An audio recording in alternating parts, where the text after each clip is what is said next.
आज दोस्तों जो हमारा टॉपिक रहेगा इस वीडियो में डिस्कशन का, ये जिस टॉपिक के बारे में आपको इस वीडियो के माध्यम से मैं जानकारी प्रोवाइड करूँगा वह यह है कि अगर आपकी पुत्रवधू या बहू बहुत ज़्यादा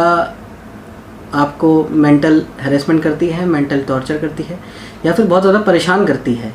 और उस केस में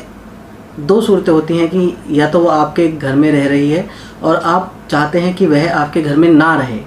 और दूसरी सूरत यह है कि वह आपके घर में नहीं रहती पर बार बार आपके घर में आती है और आपको परेशान करके जाती है। तो उस सूरत में आपके पास क्या लीगल रेमेडी है अवेल करने के लिए, जिससे कि वह या तो आपके घर में हैं तो वहाँ से जो है प्रस्थान कर जाएं, या फिर अगर वह आपके घर में नहीं और बार बार आती है तो उसे आने से कानूनी रूप से रोका जाए। इस वीडियो में आज इस टॉपिक के ऊपर मैं आपको कंप्लीट इन्फॉर्मेशन प्रोवाइड करूंगा। तो दोस्तों अब मैं आपको बताता हूं कि सबसे पहले इस चीज़ की शुरुआत किस तरीके से करनी चाहिए, हमें क्या करना चाहिए। तो दोस्तों सबसे पहले अगर आपके घर में यह सिचुएशन है या आप लोग इस परेशानी को अपने घर में फेस करते हैं, तो उस सूरत में सबसे पहले आपको आपके पुत्र को, आपकी पुत्रवधू को, और अगर उनका कोई बच्चा है नाबालिग या बालिग भी, तो उन सब को बेदखल कर देना चाहिए। बेदखल का मतलब यह होता है कि उन्हें आपकी सारी की सारी अचल वह चल अचल संपत्ति यानी इमूवेबल एंड मूवेबल, इन दोनों संपत्तियों से आप उनको बेदखल कर दें, कि जिससे इसमें आपका कोई भी उनका लीगल राइट या लीगल टाइटल आपकी इन संपत्ति पे ना हो बिल्कुल भी। उनको करने का एक बड़ा ही सिंपल और सहज तरीका है, यह है कि आप किसी भी अपने वकील साहब को कांटेक्ट करें, उन्हें अपनी परिस्थिति बताएं, वह आपका नोटिस जो daily English newspaper and Hindi newspaper दोनों में निकलवा देंगे अपने लेटर हेड पे। उस नोटिस की कंटेंट्स या फिर उस नोटिस में जो बात लिखी होगी वो यही होगी कि आप दोनों, आपके पुत्र, आप दोनों का मतलब इसमें हस्बैंड एंड वाइफ या फिर खाली हस्बैंड या खाली वाइफ, ये भी हो सकता है कि आप दोनों अपने पुत्रवधू और अपने नाबालिग पोता या पोती जो भी हैं उनको अपनी सारी चल अचल संपत्ति से बेदखल कर रहे हैं। आज से उनका आपकी सारी चल और अचल संपत्ति में कोई भी किसी तरीके का कोई भी राइट नहीं होगा। प्लस आप यह करने के लिए क्यों विवश हुए उसका कारण भी लिखा जाएगा कि उनके दुराचार की वजह से, आपके ऊपर जो प्रताड़ना वो लोग करते हैं उसकी वजह से, और इस उम्र में जो आप लोगों को दुखी करते हैं, जिस तरीके का आप लोगों से व्यवहार करते हैं, उसकी वजह से वह आप अपनी सारी की सारी अचल व चल संपत्ति से उन्हें बेदखल कर रहे हैं।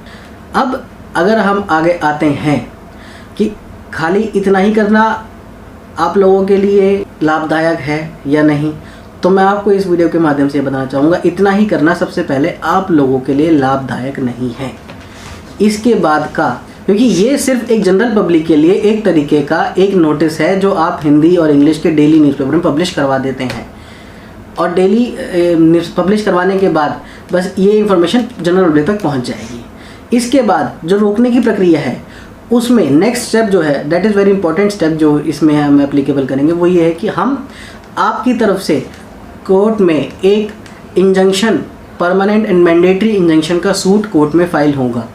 परमानेंट एंड मैंडेटरी इंजंक्शन का हिंदी में मतलब मैं समझा दूं आपको कि अगर वो ऐसी कोई हरकत कर रहे हैं, आपको परेशान करने की हरकत कर रहे हैं, उन्हें रोका जाए, और दूसरी चीज़ रोकने के बाद और फ्यूचर में भी उन्हें ऐसी किसी भी तरीके की परेशानी क्रिएट करने से आपके अगेंस्ट दोबारा रोका जाए, कि फ्यूचर में भी आपके पास एक राइट अवेलेबल हो कि भाई मैं ऑलरेडी एक स्टे ले चुका हूँ। अगर हम इसे सादे और सरल शब्दों में कहें तो एक स्टे है। आप अपने पुत्रवधू, पुत्र और उनके बच्चों के खिलाफ एक स्टे का मुकदमा कोर्ट में फाइल कर सकते हैं। उसमें अगर वो लोग आपके घर में रह रहे हैं तो आप कोर्ट से उस मुकदमे के माध्यम से कोर्ट से ये कह सकते हैं कि ये मेरी अपनी कमाई हुई संपत्ति है,